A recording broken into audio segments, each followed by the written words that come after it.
റസൂലുള്ളാഹി സ്വല്ലല്ലാഹു അലൈഹി വസല്ലമയെ സ്വപ്നം കണ്ട ധാരാളം സഹാബിമാരുണ്ട്. അനസ് റളിയല്ലാഹു അൻഹു അതിലൊരാളാണ്.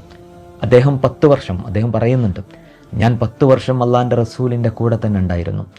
അത്രയും സുന്ദരനായ ഒരാളെ ഞാൻ കണ്ടിട്ടില്ല. അത്രയും സുന്ദരമായ മനോഹരമായ സ്വഭാവത്തിനുടമയുള്ള ഒരാളെയും ഞാൻ കണ്ടിട്ടില്ല. അള്ളാഹിൻ്റെ റസൂലിൻ്റെ വഫാത്തിന് ശേഷം ധാരാളം വർഷം ഞാൻ ഈ ഭൂമിയിൽ ജീവിക്കേണ്ടി വന്നിട്ടുണ്ട്. അദ്ദേഹം പറയുന്നുണ്ട്, മാമിൻ ലൈലത്തിൻ ഇല്ലാ അന അറാ ഫീഹാ റസൂലുള്ളാഹി സ്വല്ലല്ലാഹു അലൈഹി വസല്ലം.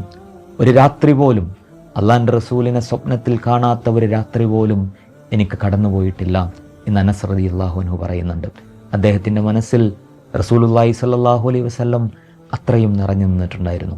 ആലോചിച്ച് നോക്കുക, റസൂലിൻ്റെ കൂടെ 10 വർഷം, അത് കഴിഞ്ഞ് ഒരുപാട് വർഷം, പതിറ്റാണ്ടുകൾ അള്ളാഹിൻ്റെ റസൂലിനെ സ്വപ്നം കണ്ടുകൊണ്ട് ഈ ദുനിയാവിൽ ജീവിക്കുക. എന്നിട്ട് അദ്ദേഹം വഫാത്തായിട്ട് ഏറ്റവും പ്രിയപ്പെട്ട അള്ളാഹിൻ്റെ റസൂലിനെ നേരിൽ കാണുന്ന ആ സന്ദർഭത്തെ നമ്മളൊന്ന് സങ്കല്പിച്ച് നോക്കുക.